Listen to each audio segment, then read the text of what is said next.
हमारी इस्तदा अदालत के सामने ये है कि एक कदावर सियासी शख्सियत को एक बार फिर मशकूक तरीके से सज़ा नहीं दी जा सकती। जो भी मुकदमा है साइफ़र के हवाले से हो या किसी और हवाले से हो, वो एक शफाफ तरीके से पाकिस्तान के अवाम के सामने चलना चाहिए। पाकिस्तान के अवाम को बताइए कि क्या गुनाह है, क्या चार्ज है उस शख्स के ख़िलाफ़, और उसके ख़िलाफ़ जो गवाही जो शहादत आपके पास है वो आप बंद कमरे में पेश मत करें, जहाँ एक जेल के अंदर 4 लोग बैठे हों, जहाँ ख़ानदान को आने की इजाज़त नहीं, जहाँ मीडिया को आने की इजाज़त नहीं, जहाँ आवाम को आने की इजाज़त नहीं। ये एक बुनियादी तकाज़ा है अब 21वीं सदी में, जो दुनिया जहाँ में कानून और जो एक फ़िक़ा इस हवाले से इर्तिका के ज़रिए सामने आई है कि इंसाफ होता हुआ नज़र आना चाहिए। ये नहीं हो सकता आप कहें कि एक बंद कमरे में, कमरा नंबर 304 में हमने इंसाफ कर दिया और एक शख्स को हमने सज़ा दे दी। तो हम एक ओपन ट्रायल का मुतालबा कर रहे हैं कि हर जो शख्स खान के ख़िलाफ़, इमरान खान के ख़िलाफ़ गवाही देना चाहता है वो आए खुली अदालत में, उस पर जरा हो, खुली अदालत में जरा हो और लोग देखें कि क्या मुकदमा है, क्या दिफा है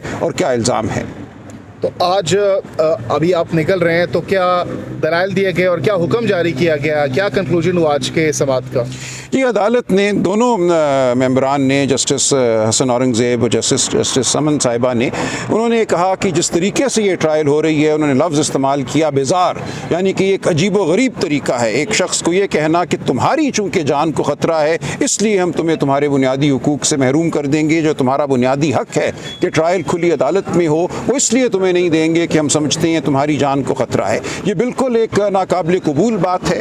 ये सरकार का, हुकूमत का, ये रियासत का फ़र्ज़ है कि तहफ़्फ़ुज़ यकीनी बनाए, एक खुली अदालत में ट्रायल चले, वहाँ पे जो एक्यूज़्ड है, जिसको आपने मुल्ज़िम ठहराया है, उसको आके मौजूद होने का मौका होना चाहिए। जो कोई सिक्योरिटी चाहिए ये देना, फराहम करना रियासत का फ़र्ज़ है। और अदालत ने ये तमाम बात जो है अटॉर्नी जनरल साहब को कहा कि आप नोट कर लीजिए, और जिस अजीब व गरीब तरीके से ये ट्रायल चल रही है वो तरीका आगे नहीं चलना चाहिए। चूँकि अटॉर्नी जनरल ख़ुद आज पेश हुए, इसलिए अदालत ने कहा कि सिर्फ आपकी हम तकरीम की वजह से हुक्म इम्तनाई जारी नहीं कर रहे, लेकिन हम तवक्को करते हैं कि आप हर एक को बाबर कराएंगे कि हमारा इस हवाले से ज़हन क्या है और हम क्या चाहते हैं कि यहाँ क्या हो।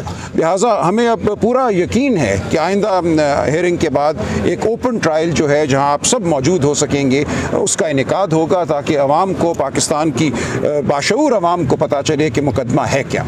तो आपने कहा कि हुक्म इम्तनाई जारी नहीं की गई, तो अब व्हाट नेक्स्ट प्रोसीडिंग्स में क्या होगा? देखिए, नेक्स्ट प्रोसीडिंग तो भी अगले मंगल तक बीच में 1-2 दिन होंगे, जहां कोशिश इस्तगासे की हो सकती है कि वो एविडेंस जो है, गवाही शहादत जो है, उसको रिकॉर्ड करे। हमारा मौक़िफ़ यही होगा कि इस हुक्म के बाद आज जो कार्रवाई हुई यहाँ अदालत आलिया में, इसके बाद ये ज़रूरी है कि हम मंगल तक इंतज़ार करें और जो भी हतमी फ़ैसला आता है उस फैसले की रोशनी में आइंदा ये ट्रायल चले। कितने पुरुमीद अब तक की समाअत? मैं बहुत पुरुमीद हूँ, बहुत अच्छी समाअत हुई है। मैं समझता हूँ अदालत जिन नुकात की तरफ हमने निशानदेही की, जिन उसूलों का, बुनियादी उसूलों का हमने अदा किया, अदालत की तायद मुझे बज़ाहिर नज़र आई। एज ए कानूनदान पर्सनली साइफर केस में इमरान खान साहब का क्या मुस्तकबिल देख रहे हैं? देखिए, इस मुल्क में हर तरह के फ़ैसले होते हैं, होते चले आए हैं, बल्कि आज अदालत ने भी ये कहा कि हम एक तरह से साइक्लिकल एक मोड में हैं, यानी कि हम एक गिरदाब में हैं, हम चक्कर लगाते रहते हैं इस मुल्क में और फिर वहीं आके खड़े हो जाते हैं जहाँ 50 साल पहले थे या 70 साल पहले थे। तो देखिए, हो तो कुछ भी सकता है। भुट्टो साहब को सज़ा हुई और आज हम उस सज़ा को क्या समझते हैं वो आपके सामने है, लेकिन मैं पुरुमीद हूँ कि इस वक्त माहौल बदल चुका है, मीडिया है, हम लोग हैं, हिम्मत और कानून की ताकत के साथ मैं समझता हूँ कि इंसाफ होना चाहिए। वो ट्रायल में हो या वो अपील में हो या वो सुप्रीम कोर्ट में हो, बिलाखिर मुझे इंसाफ होता नज़र आता है। अकरम राजा साहब, पीटीआई की लीगल टीम से पहले भी ये बयानिया उनका था कि खान साहब बहुत जल्द रिहा होने जा रहे, और आज भी आप लोग का वही बयानिया है। तो हम ये समझे, कौम ये समझे कि खान साहब बड़े लंबे अरसे तक जेल के अंदर रहने वाले हैं। देखिए, मैं इस बारे में कुछ नहीं कह सकता। जैसा कि मैंने कहा, इस मुल्क में हर चीज़ मुमकिन है। इस वक्त जो माहौल बना हुआ है, एक के बाद दूसरा केस बनाया जाता है, एक केस में अगर बरियत होती है या बेल मिलती है, 10 केस और बना दिए जाते हैं। जहाँ रियासत एक तरह से ये ठान ले कि एक शख्स को हमने जेल से बाहर नहीं आने देना। लाहौर में हमने देखा, जो ख़वातीन 6 माह से अब पाबंद सलासिल हैं उनके साथ क्या हो रहा है। तो ये तो एक